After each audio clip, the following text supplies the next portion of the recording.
Hey everybody! My name is Haley, and I love hunting for treasure and all things ancient. And I've discovered a very ancient flower! So, I've got a flower pot, some dirt, and some seeds. Let's get digging. These seeds are for a flower called King Solomon's seal. So, they should remind us to have wisdom. Wisdom is finding out what you should do and doing it. King Solomon is thought to be one of the wisest men who ever lived. Some say this very plant was growing in King Solomon's royal palace. 1, 2, 3! Ta-da! While Solomon was king, he built a palace and a temple for God, and he ruled wisely for 40 years. 1, 2, and 3. Ta-da! Next, we smooth it over. There you go, little guys. Go to sleep. Good night. There! Now we wait for it to grow. I'm watching you. Oh, nothing's growing. What am I missing? Oh, Haley, how could I forget? Every seed needs water to grow. King Solomon would have remembered that. Yay! Sometimes I wish I could be wise like King Solomon. Do you ever wonder how he got to be so wise? Well, we'll find out in today's story. I suspect I'll be admiring my flowers when you get back. See ya! Oh, I think I saw something! Nope. Soon as you get back. Hurry back. The Bible. It's 66 books of history, stories, letters, and poetry that fit together to form God's one big story. The epic adventure of how He created us and loves us so much that He made a way to rescue us. As we travel through the Bible, from Genesis to Revelation, we discover people who met God and found their lives changed forever. Now, for an amazing story, inspired by the book of 1 Kings, chapter 3, verses 4 through 28. Imagine this. You're in a deep sleep, dreaming, when all of a sudden, the creator of the universe shows up and says, "Ask me for anything." Anything. You could ask for anything in the world and have it. What would you say? Perhaps you'd request an unlimited Amazon account where you could get whatever you want for free. Or perhaps you'd request a flying race car that could be dropped off at the moon or on the beach. Or you could ask to be the most popular kid in school forever. This might sound like a fairy tale, but it's true. It actually happened to a young man named Solomon. When King David died, his son Solomon became king. What are your royal orders, Most Royal Highness? I'm not sure. I've never been king before. Though Solomon was young and inexperienced, his father, King David, taught him to listen to God's words. So, Solomon showed his love for God by obeying His laws. I want to thank the Lord for everything He has done for my family. Solomon traveled to the city of Gibeon, where he offered 1,000 burnt sacrifices to honor God. There is no one like you, God. That night, Solomon sank into a deep sleep, and the Lord appeared before him in a dream. Ask for anything you want me to give you. 1,000 ideas must have exploded into Solomon's head.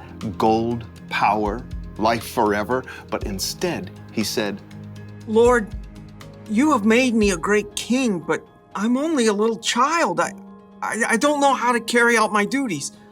I'm here among the people that you have chosen. They are a great nation, so give me a heart that understands. Then I can rule over your people. I can tell the difference between what is right and what is wrong. It was a simple request, but one that would change Solomon's life forever.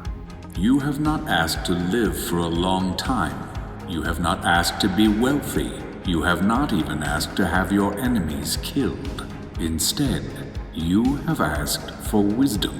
I will give you a wise and understanding heart. As long as you live, no other king will be as great as you are. As the dream faded, Solomon woke with a start. Was that real? That was real! Amazed, Solomon returned to Jerusalem, where he once more gave sacrifices to honor God and held a great feast for all his officials. What are we celebrating, Your Most Royal Highness? God has promised to give me wisdom to lead the kingdom. How is that working out for you? Well, it was in a dream. Ah, I see.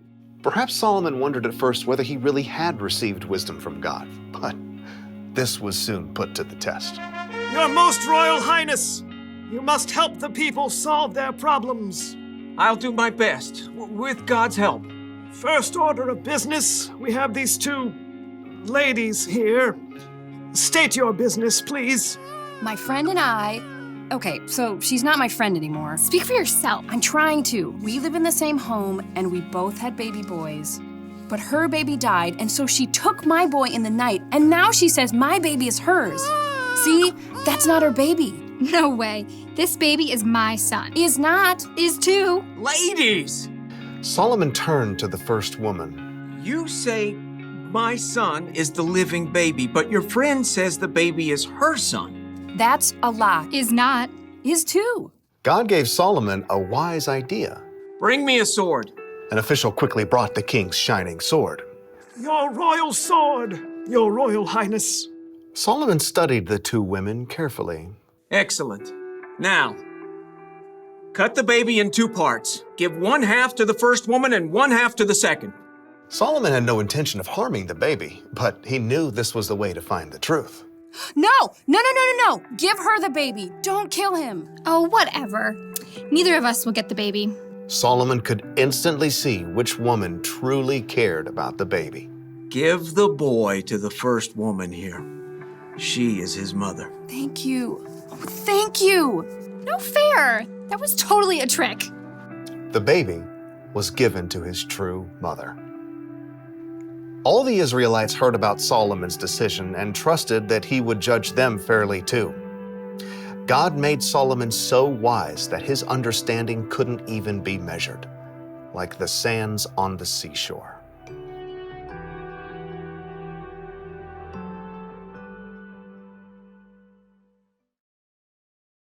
So, plants need water to grow. You know what else they need? Time. You can't just plant a seed and expect it to grow immediately. In fact, this plant's seeds takes at least 2 years before they sprout. That's a lot of waiting. Waiting for wisdom can feel like that. When Solomon asked God for wisdom, chances are he didn't wake up the next morning as one of the wisest men on earth. No, it took time for his wisdom to grow. The good news is that we can ask God for wisdom. Jesus' brother James once wrote, "If any of you needs wisdom, you should ask God for it. He will give it to you." Maybe wisdom will just pop into your head right when you need it. Or maybe your wisdom will grow gradually like a flower as you learn from the people you meet, the mistakes you make, and the things you experience. No matter what though, you can trust God to give you wisdom. That's the one thing to remember today. Trust God to give you wisdom. When you have a tough decision to make or some problem that you're dealing with, talk to God about it.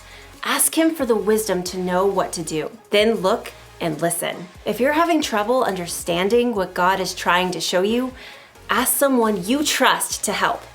Wisdom may not come as soon as you think or in the way you think it will, but keep digging. God wants to share His wisdom with you. So, looks like these little flowers aren't gonna grow while I watch. It's gonna take some more time. Check back with me in 2 years, and I will see you then.